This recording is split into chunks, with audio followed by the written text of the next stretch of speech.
Hi friends, welcome to my channel. Karthika Deepam serial today ఎపిసోడ్లో ఏం జరుగుతుందో మనం ఇప్పుడు ఈ వీడియోలో చూసి క్లియర్గా తెలుసుకునేద్దాం.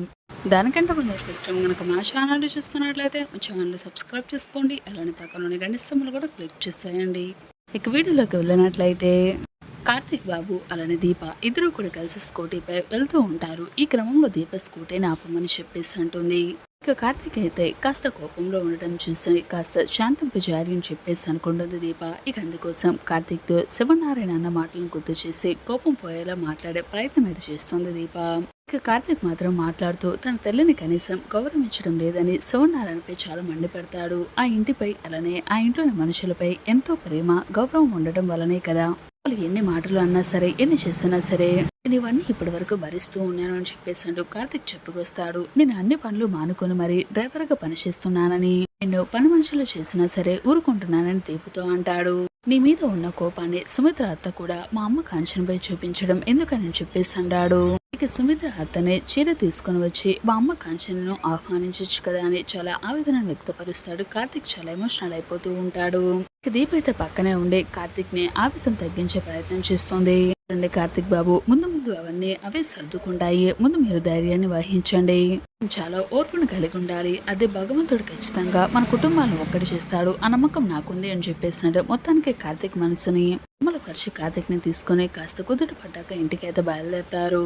ఇక మరోవైపు జ్యోత్స్న అయితే తన ఎంగేజ్మెంట్ ని ఎలా చెడగొట్టాలని ఆలోచిస్తూ ఉంటుంది. అసలు కాశీకి అప్పగించిన పని ఎంతవరకు చేశాడని తెలుసుకోవాలని అనుకుంటుంది. కానీ ఏదైనా గౌతమ్ గురించి తెలుసుకున్నాడేమో అని కనుక్కోవాలని తన బెడ్రూమ్ లో ఉండి ఆలోచిస్తూ ఉంటుంది జ్యోత్స్న. ఇక ఇదే సమయంలో గౌతమ్ నేరుగా తన బెడ్రూమ్ లోకి వచ్చేస్తాడు. ఇక గౌతమ్ తన గదిలో చూసిన జ్యోత్స్న ఒక్కసారిగా షాక్ అయిపోతుంది. అసలు నువ్వు ఇప్పుడు ఇక్కడ నా గదిలోకి ఎలా వచ్చావని అడుగుతుంది. ఒక్కసారిగా షాక్ అయిపోయిన జ్యోత్స్న అయితే గౌతమ్ ని వెంటనే గౌతమ్ అయితే జ్యోత్స్న దగ్గరకు వచ్చి జ్యోత్స్నని పట్టుకుని నిన్ను చూడాలి, నీతో మాట్లాడాలని అనిపించింది, అందుకే నేను ఒకసారి కలుద్దామని వచ్చానని చెప్పేసి అంటాడు గౌతమ్. కింద తాతయ్య ఉన్నాడు కదా అని చెప్పేసి అంటుంది జ్యోత్స్న. తాతయ్యతో చెప్పే వచ్చాను, ఆయన నన్ను ఇక్కడికి పంపించారు అని చెప్పేసాడు. ఒక్కసారి గౌతమ్ జ్యోత్స్నకైతే షాక్ ఇచ్చేస్తాడు. దాంతో కాస్త చనువుగా గౌతమ్ అయితే జ్యోత్స్న దగ్గరికి వెళ్తూ రొమాంటిక్ గా ఉండేందుకు ప్రయత్నిస్తాడు. ఇక వెంటనే జ్యోత్స్న చైన్ అయితే పట్టేసుకుంటాడు. తన చేతిని నిమురుతూ ఆమె కురులను తాకుతూ ఉంటాడు గౌతమ్ అయితే. ఇక జ్యోత్స్న అయితే చాలా కంగారు పడిపోతూ ఉంటుంది, చాలా భయంతో వణికిపోతుంది. ఇక జ్యోత్స్న అయితే గౌతమ్ తన దగ్గర ఉండడం అలానే తన ఒంటి మీద చేయి వేయడానికి అసలు సహించలేకపోతుంది. వెంటనే గౌతమ్ నుంచి తప్పించుకోవాలని చూస్తుంది. అసలు ఏం చేయాలి, నేను ఈ సిచ్యువేషన్ నుంచి ఎలా బయటపడాలి అంతలో అయితే గ్రాని అయితే గుర్తొస్తుంది జ్యోత్స్నకి. ఒక్కసారిగా తన ఫోన్ తీసుకుని పారిజాతానికి అయితే మెసేజ్ చేస్తుంది. పారిజాత మెసేజ్ చూసుకుని హడావిడిగా జ్యోత్స్న గదిలోకి వచ్చే ప్రయత్నం అయితే చేస్తుంది. అదే సమయంలో శివనారాయణ చూసుకోకుండా గుద్దేస్తుంది. ఇక శివనారాయణ పారుని అయితే తిట్టేస్తాడు. ఎక్కడికి వెళ్తున్నావు అని చెప్పేసి అడుగుతాడు. జ్యోత్స్న గదిలోకి అని చెప్పేసి అంటుంది. ఆ గదిలో గౌతమ్ జ్యోత్స్న ఉన్నారు. వారిద్దరిని డిస్టర్బ్ చేయకని శివనారాయణ అంటాడు. గౌతమ్ వచ్చిన విషయం తెలుసుకుని పారిజాతం వెంటనే కాఫీ ఇద్దాము అని చెప్పేసి అంటూ జ్యోత్స్న గదిలోకి కాఫీ తీసుకుని అయితే వెళ్తుంది. అప్పటికే గౌతమ్ జ్యోత్స్నని ఇబ్బంది పెడుతూ ఉంటాడు. ఇక పారిజాతం వెళ్లి జ్యోత్స్నని అయితే కాపాడుతుంది. మొత్తానికి గౌతమ్ నుంచి ఇక గౌతమ్ ని చెప్పుతో కొట్టకుండా అలా సైలెంట్ గా ఎందుకున్నావని పారిజాతం అయితే అంటుంది. ఇక వెంటనే జ్యోత్స్న అయితే మరి నన్నేం చేయమంటావు, అసలే మన వీక్ పాయింట్స్ అన్ని కూడా ఆ గౌతమ్ గడికి తెలుసని ఏమాత్రం మన ప్రవర్తనలో తేడా వచ్చినా సరే అసలు ఊరుకూడని మనమే బుక్ అయిపోతామని చెప్పేసి అంటుంది.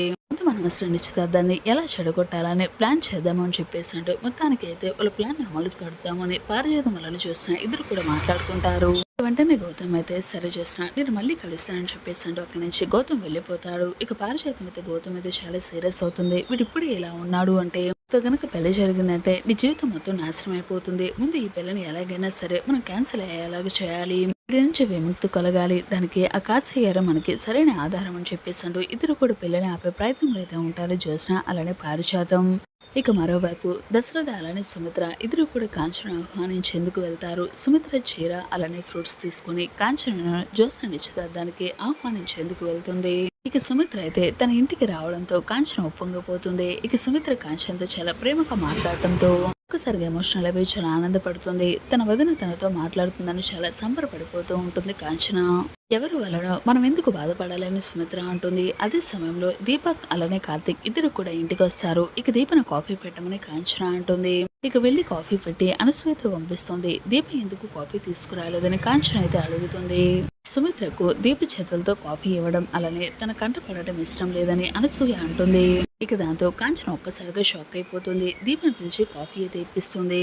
దీప ముందు ఆ టీ గ్లాసులు తీసుకుని మా అన్నయ్య అలానే మా వదిన ఇద్దరు కూడా వచ్చారు, వాళ్ళిద్దరికి ఇవ్వు అని చెప్పేసి అంటూ కాంచన అంటుంది. ఇక దీప మాత్రం ఆలోచిస్తూ ఉంటుంది. ఆలోచిస్తున్నావు అలానే చూస్తున్నావు ఏంటి, నువ్వు చెప్పాను కదా ముందు నువ్వు వెళ్ళి వాళ్ళకి కాఫీ ఇవ్వు అని చెప్పేసి అనడంతో ఇంతలో తన కాఫీ తీసుకొని సుమిత్రకి ఇవ్వబోతూ ఉంటుంది దీప. కానీ సుమిత్ర మాత్రం తీసుకోకుండా అక్కడ పెట్టు అని చెప్పేసి అంటుంది. ఇక దాంతో దీప ఆ కాఫీని తీసుకుని టేబుల్ మీద పెట్టబోతూ ఉంటుంది. ఇంతలో కాంచన అయితే అడ్డుకుంటుంది. వదిన నువ్వేం చేస్తున్నావు, కోడలు కాఫీ పెట్టించుకొని మరీ వచ్చి నీకోసం ఇస్తూ ఉంటే నువ్వు తీసుకోకుండా అక్కడ పెట్టు అని చెప్పేసి అంటున్నావేంటి, తీసుకోవచ్చు కదా అని చెప్పేసి కాంచన అడిగేసరికి చేతులతో నాకు ఏమి ముట్టుకోవాలని అనిపించదు అని చెప్పేసి ఇక సుమిత్ర అనేసరికి కాంచన ఒక్కసారిగా షాక్ అయిపోతుంది. వదిన నువ్వేం మాట్లాడుతున్నావు, మరి నా కోడల చేత కాఫీ ఇస్తేనే నువ్వు తీసుకున్నప్పుడు నీ కూతురు నిశ్చితార్థానికి నువ్వు పెట్టిన ఈ బట్టలు అలానే ఫ్రూట్స్ కానీ నాకెందుకు, నీ చేతులు తెచ్చినవి నేను కూడా తీసుకోను, నా కోడలు కాఫీ ఇస్తే తీసుకుంటేనే నేను కూడా ఇవి తీసుకుంటాను, లేకపోతే లేదు అని చెప్పేసి అంటుంది కాంచన. ఇక దాంతో దశరథ అలానే సుమిత్ర ఇద్దరు కూడా ఒక్కసారిగా షాక్ అయిపోతారు. ఇందులో దశరథ అయితే ఏంటమ్మా కాంచన అలా మాట్లాడుతున్నావేంటి, మరేం చేయమంటావు అన్నయ్య, దీప ఎలాంటితో నీకు తెలియదా, కూతురుని చంపాలని చూస్తుందన్న ఒక్క కారణం చేతనే నా కోడలు ఎన్ని రకాలుగా బాధ పెడుతుంది, కోడలు ఎలాంటిదో నీకు తెలియదా, నిజంగా అసలు నా కోడలు నీ కూతుర్ని చంపే ప్రయత్నం చేస్తుందా, దీప ఎలాంటిదో మీకు తెలియదా, మనస్తత్వం తెలిసిన దాన్ని నేను, అలాంటిది దీప జ్యోత్స్నను చంపే ప్రయత్నం ఎందుకు చేస్తుంది, వదిన ఎందుకు అసలు దీపను ఎందుకు అపార్థం చేసుకుంటుందో నాకైతే తెలియడం లేదు, కానీ కోడలు ఎప్పటికీ కూడా తప్పు చేయదు, అలానే జ్యోత్స్నను చంపే ప్రయత్నం మాత్రం అసలు చేయదు. నిజానికి ఆ రోజు జ్యోత్స్నే దీపను చంపే ప్రయత్నం చేసిందని నాకేం అనుమానంగా అనిపించింది. చూడు వదిన నీకు ఒక విషయం తెలియదు అనుకుంటా, నిజానికి ఆ రోజు రౌడీలు దీపను అటాక్ చేసే సమయానికి కార్తిక్ వచ్చాడు కాబట్టి మొత్తానికి వాళ్ళని కాపాడాడు, పసిపెట్టి ప్రాణాలను కూడా సౌరుని చంపే ప్రయత్నం చేశారు, కానీ ఆ భగవంతుడి దయ వల్ల నా మనవరాలకి ఏమీ కాలేదు, కాకపోతే దీపను వెనకాల నుంచి నోరు నెక్కేసింది జ్యోత్స్న అని చెప్పేసి అంటూ శౌర్య కళ్ళారా చూస్తుంది. అది నేను ఇప్పటికీ కూడా నమ్మలేకపోతున్నాను, శౌర్య ఎప్పటికీ కూడా అబద్ధం ఆడదు, కాకపోతే ఆ రోజు నిజంగానే నీ కూతురే కోడల్ని చంపే ప్రయత్నం చేసిందని నేను కూడా నమ్మి నీ కూతురుతో మాట్లాడకుండా బంధాన్ని తెంచుకోవాలి అనుకుంటే నాకు ఎంతో సేపటి పట్టదు, కాకపోతే నేను అలా ఏమీ చేయలేదు కదా, మీరు సాక్ష్యాధారాలు నిరూపిస్తేనే తప్ప నా కూతురు తప్పు చేసిందో లేదో అని చెప్పేసి అన్నారు.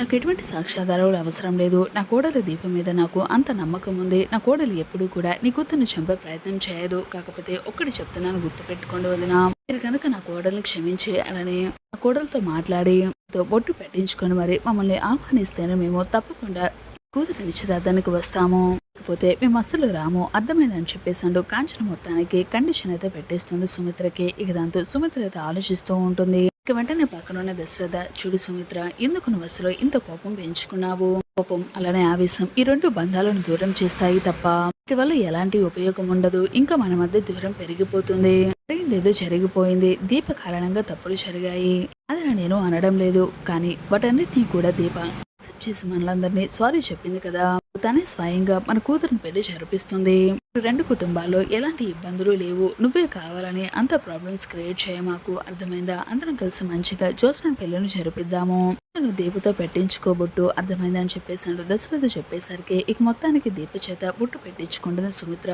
దాంతో మొత్తానికి సుమిత్ర దీపను క్షమించేస్తుంది. ఆ విధంగా మొత్తానికి కాంచన ద్వారా దీపం మీద ఉన్న కోపాన్ని సుమిత్ర అయితే పోగొట్టేసుకుంటుంది. Next Karthika Deepam serial upcoming episode లో అయితే ఖచ్చితంగా ఇలా అయితే జరగబోతుంది. కాశీ ద్వారా జ్యోత్స్న తన నిశ్చితార్థాన్ని ఆపేయాలి అని ప్లాన్ చేసిన ప్రకారంగా నిశ్చితార్థం ఆగిపోతుందా, లేకపోతే దీపా కార్తిక్ ఇద్దరు కూడా జ్యోత్స్నకి గౌతమ్కి ఇద్దరికి కూడా పెళ్లి జరిపించేలాగా చేస్తారా అనేది ఇప్పుడు కార్తీక దీపం సీరియల్ చాలా ఇంట్రెస్టింగ్ ఎపిసోడ్ గా నడుస్తుంది.